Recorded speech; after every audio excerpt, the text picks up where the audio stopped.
Love them or hate them, megaboxes are back to Brawl Stars after a 2-year hiatus with their removal on December 12, 2022. But why are they back? Are they as good as before? Was this event a success? And if not, could this event have been fixed? In this video, I am going to answer all those questions and more. Let me know in the comments what your thoughts on the new classic event are, and if you like this video, don't hesitate to like and subscribe. Kick back, relax, ask Fang for some popcorn, and enjoy the video. Let's begin on July 7, 2024, when the Classic Brawl event began. The Classic Brawl event was an event that aimed to bring back the classic 2019 feel of Brawl Stars back to the game if it wasn't evident from the title already.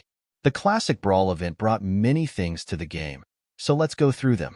First off, they added 2 new game modes. The first one was called Drum Roll, which was basically a gun game. In Drum Roll, the objective is to be the first to get to 7 kills, but there's a twist. For every kill you get, you switch your brawler to another. There is a set order of 7 brawlers, and the first one to get a kill as the 7th brawler wins the game. Right now, this is probably the most hated game mode in the game. This is due to the rampant kill stealing that goes on in Drum Roll, as kills are often stolen and cherry-picked, leaving the person who did most of the damage to feel frustrated and angry, especially if they go on to lose the game. Overall, the concept of Drum Roll is a good one, but until a fix for kill stealing is found, the concept will never reach its full potential.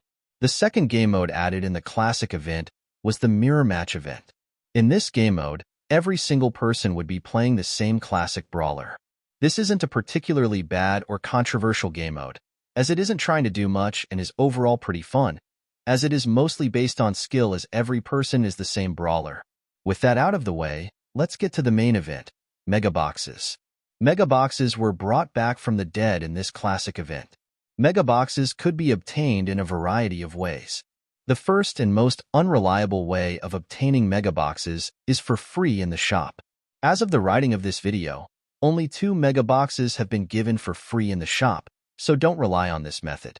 Let's get the other small method out of the way, which was the Megabox challenge, where you could get a free megabox upon completing it. The next method of obtaining a megabox is by buying it in the shop. There are multiple different offers for megaboxes at varying prices, with all of them costing gems to purchase. Finally, there is the main way of getting megaboxes. This is through a currency called Star Tokens. Star Tokens can be obtained by playing and winning a game on a specific game mode, as well as the 2 new game modes, Drum Roll and Mirror Match. Once you have gained 10 Star Tokens, you can use them to get 1 megabox. Once you have opened up 10 megaboxes, you can get the hypercharged skin in Sovereign Rico, which is worth 499 gems, or in other words, the tied most valuable skin in the game. Now, let's talk about the megaboxes themselves. Keep in mind these current megaboxes are vastly different from the previous ones, but I'll touch on that later. For now, let's talk about the megaboxes available in the classic event. First, let's go over the drop rates, and then I will analyze them afterwards. Looking at the Supercell website, there is a ton of different drop rates, which means this might take a while, so sorry in advance. First off, there are the coin drop rates. There is an 18.73% chance of getting 20 to 60 coins, and a whopping 0.37% chance of getting 1,000 coins. For power points, it is basically the same chances, but the base power points are from 10 to 20. For bling, there is an 18.73% chance of getting 10 to 30 bling, and a 0.09% chance of getting 1,000 bling. For gems, there is a 9.36% chance of getting 2 to 4 gems, and 0.09% chance of getting 100 gems. For XP doublers, there is a 18.73% of getting 30 to 50, and a 0.37% chance of getting 2,000. For skins, there is a 1.873% chance of getting either a rare or super rare skin, a 0.468% chance of getting an epic skin, and a 0.281% chance of getting a hypercharged skin. For brawlers, there is a 0.468% chance of getting an epic brawler, a 0.187% chance of getting a mythic brawler, and a 0.094% chance of getting a legendary brawler. Finally, there is also a 4.682% chance of getting a pin or a player icon. And finally, that's all of the percentages. But wait, there's more. See, The new megaboxes have a different system in place for deciding how much rewards are to be given in the megabox. First, I would like to credit this Reddit post for helping me understand the system put in place. But to summarize it, each megabox has 10 different polls in it. What does this mean? It means that each megabox will do a roll 10 times.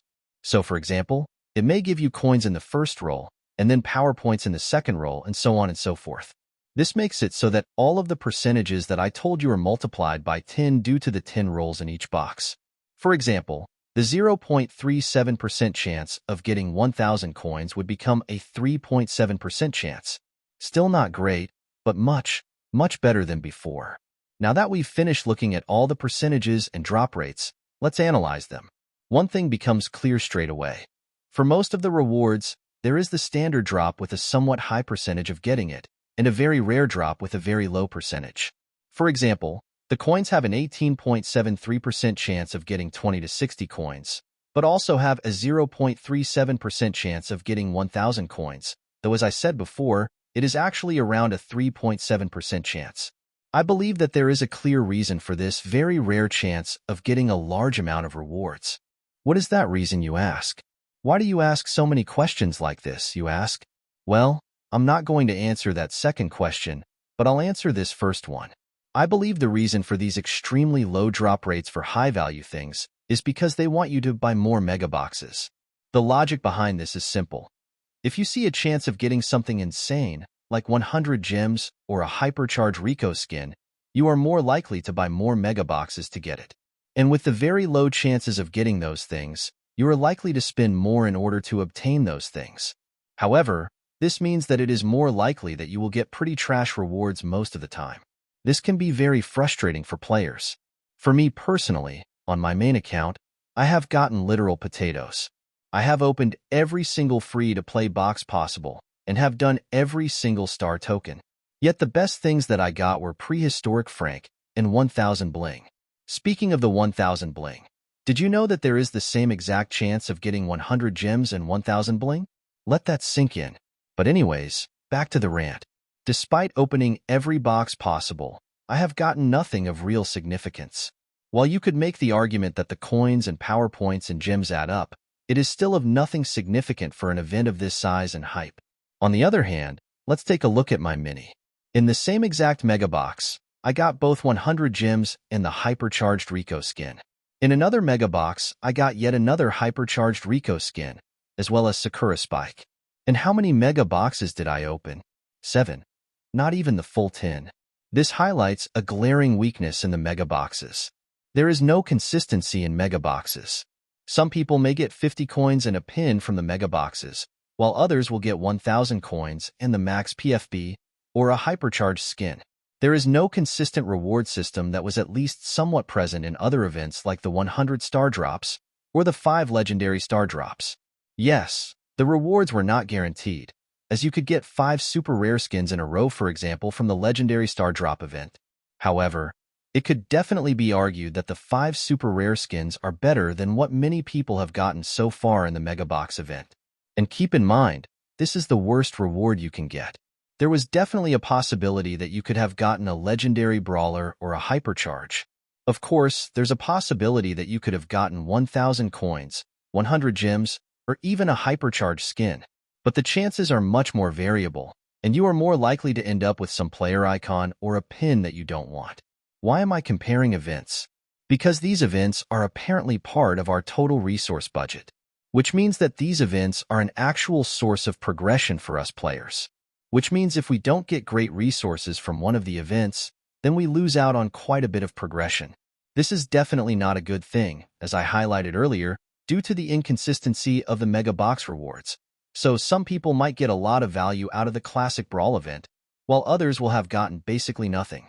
This isn't a great system of progression and relies more on randomness and luck than actual grinding for progression. I want to compare 2 other things as well. I want to compare the current megaboxes to the megaboxes of the past and see which one is truly better. First, let's take a look at the old megaboxes and their drop rates. There was a 94% chance of getting power points and coins, a 2.6% chance of getting a rare brawler, a 1.2% chance of getting a super rare brawler, a 0.5% chance of getting an epic brawler, a 0.2% chance of getting a mythic brawler, a 0.1% chance of getting a legendary brawler, a 1% chance of getting a star power, and a 2% chance of getting a gadget. Keep in mind that there was a pity system, meaning that there was a higher chance of getting a new brawler if you haven't gotten one in a while, and the opposite is true as well. Anyways, the older megaboxes often gave around 200 coins, and around 40 power points per megabox, and of course, there was a chance that it would give you a gadget or star power, or even a new brawler. Compare that to the likely 20 to 60 coins and 20 power points, and you can see which one was better for progression. The chances for getting a new brawler were mostly the same, but a little higher for old boxes, and there is no pity system for the new megaboxes like there was for the old ones. There was also a chance of getting a gadget or star power in the old megaboxes, which would save up to 2,000 coins, which is not there in the current megaboxes. Finally, there was zero chance of getting a cosmetic in the old megaboxes, while you are more likely to get a cosmetic than not in today's megaboxes. This is probably the biggest disparity other than the coin disparity. Getting purely resources from megaboxes worked wonders for progression, as there was zero chances that what you got would not be progression, and the worst you could get was power points for a brawler you hated, or a useless gadget or star power. Nowadays, the chances for progression are lower due to the chances for profile icons, skins, and pins. While skins are cool, I think we can agree that most profile icons and pins are useless, other than the OG max icon. That one is cool and is the equivalent of 10,000 coins. But anyway, the addition of cosmetic items into megaboxes have decreased their overall progression value compared to the older megabox. The only thing that I would say is better in the new megaboxes are the gems, as the new old megaboxes didn't give you gems, so having basically every megaboxes give you gems is nice, though it can be argued that the value of gems has decreased with the end of the Gem Brawl Pass. But that's a topic for another day. For this day, I think we can crown the old megaboxes the victor in terms of actual progression compared to the new megaboxes. Overall, I believe that this event had so much wasted potential. It's hard to see a classic-themed event be disliked by the community, yet this event was. Fortnite OG, for example, was done well and brought a huge amount of people back to the game. One thing that they did extremely well was recreating the nostalgia of the old Chapter 1 seasons with the loadouts and map locations. They stuck pretty strictly to the old seasons and didn't change much around them. On the other hand, Brawl Stars didn't really stick to the source material. For the events, they added 2 completely new events and themed it around the OG brawlers. Giving credit where credit is due, they made the max power level as 9 and only gave the first star power with no gadgets, creating an OG feel for the brawlers. And then there were megaboxes. Instead of using the old megaboxes, they created new ones that are basically a mix of the old ones and of star drops. Other than in appearance, they don't really feel like the OG megaboxes and just feel like redesigned star drops. So how could the megaboxes be fixed? My personal idea would be to use the old megaboxes and then tweak them. The old megaboxes were definitely a good source of progression, but keeping them the same would probably not be the best idea for this event. My idea would be to use a bit of a mix of both systems, the current megabox system and the megabox system of the past. There would be a guaranteed chance for an average of around 200 coins and 40 power points like the old megaboxes, which would be much better than the current system of getting around double-digit coins and 20 power points. However, I would add the current system of having a low chance of getting a large amount of rewards. Instead of a 0.37% chance, there would be a 1% chance of getting those 1,000 coins, and instead of 1,000 coins, I would make it 2,000 coins. This would make it more rewarding when you get the reward, as well as make it more likely to obtain from a megabox. Next, the brawler chances would be reverted to the original system, but like the current system, it would give you credits if you have every brawler of the rarity. There would also be the pity system that existed with the old megaboxes, so if you haven't gotten a brawler from the megaboxes, you would be more likely to get one with each megabox you get without a brawler in it. Now, let's talk about cosmetics. I think that how they handled the hypercharged skin was fine, so we can keep the system of a low chance and the guaranteed 1 after 10 wins.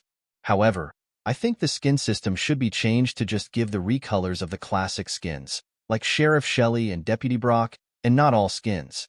This would differentiate even more from star drops and make it so that there is a higher chance of getting these skins. As for the pins, I think all of the pins should be removed from the megaboxes. They don't add any value to them, and none of them particularly are liked. On the other hand, the old player icons can stay. They are well-loved and are an actual blast to the past, which the pins are not. The gems are also a good addition, and I think the 100 gem chances are fine, so I see no issue with that. The bling, however, needs a small change in which the 1000 bling chances are improved, as the 1000 bling chance and 100 gem chance should definitely not be the same. The final suggestion I have is to add a special progress bar in which if the community opens enough megaboxes, they will unlock the Omega box. The Omega boxes would have the same draws as the original Omega box, but they would draw from my new megaboxes instead of the old ones. And we're done. Since this video's writing, Brawl Stars has come out and said they are planning to bring back megaboxes for their next community event. If they can fix the problems with the current megabox and add at least a few of my suggestions, or if they have better ideas of their own, then I see no reason for the next megabox event to fail. The only thing they need to make sure they do is listen to community feedback and improve upon the current megaboxes and its flawed system. Thanks for watching. Watch this video, or this playlist, or join the Discord server